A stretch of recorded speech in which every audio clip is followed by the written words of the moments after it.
kesempatan kali ini, saya akan membahas tentang aset tak berwujud atau goodwill. Goodwill merupakan bagian aset dalam neraca keuangan perusahaan.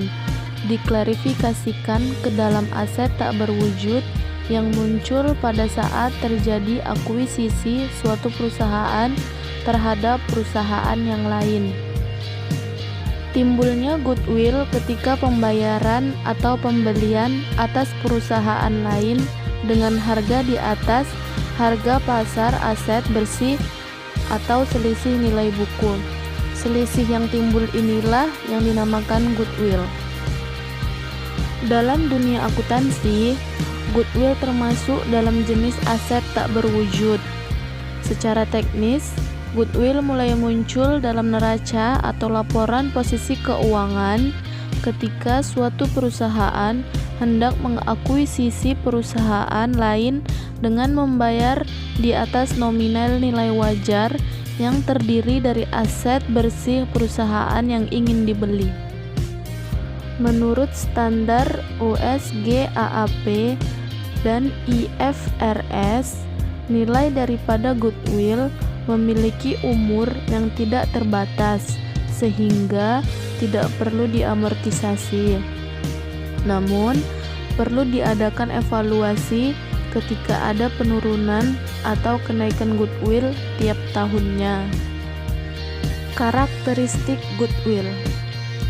Hendriksen dan Van Breda menyatakan 3 karakteristik yang membedakan aktiva tak berwujud dan aktiva berwujud adalah sebagai berikut. Yang pertama adalah penggunaan alternatif.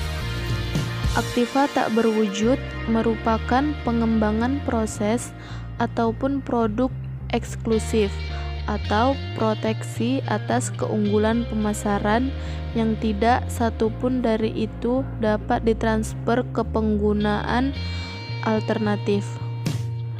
Yang kedua adalah kemampuan dipisahkan. Dengan karakteristik ini, aktiva tak berwujud dipertimbangkan untuk mencerminkan manfaat residual sesudah semua aktiva berwujud diidentifikasi secara spesifik. Dan yang terakhir adalah ketidakpastian.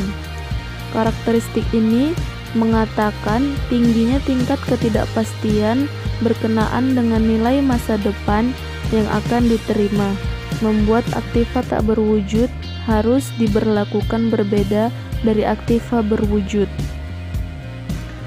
Manfaat goodwill diantaranya adalah untuk mendapatkan penghasilan dari penjualan produk milik perusahaan, untuk mendapatkan penghasilan dari penyewaan, untuk mempercepat layanan pelanggan, menurunkan jumlah tenaga kerja perusahaan, mendapatkan lisensi perusahaan yang baru, dan biaya pengeluaran lebih efektif dan efisien.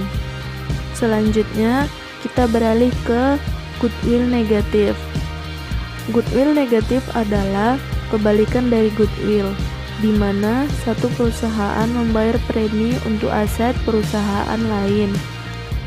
Goodwill negatif umumnya menunjukkan bahwa pihak penjual tertekan atau telah menyatakan pailit dan tidak menghadapi pihak lain selain membongkar asetnya untuk sebagian kecil dari nilainya. Akibatnya, niat baik negatif hampir selalu memihak pembeli. Amortisasi goodwill. Amortisasi adalah istilah lain dari penyusutan. Pernyataan Standar Akuntansi Keuangan atau PSAK menyebutkan bahwa amortisasi adalah alokasi jumlah tersusutnya secara sistematis atas aktiva yang tidak berwujud selama masa manfaat ekonomisnya. Metode yang digunakan dalam amortisasi adalah metode garis lurus. Setiap akhir tahun tutup buku 31 Desember akan dilakukan pembenaan amortisasi goodwill ke dalam laporan laba rugi, dan juga sekaligus nilai buku goodwill pada neraca dikurangi dengan jurnal.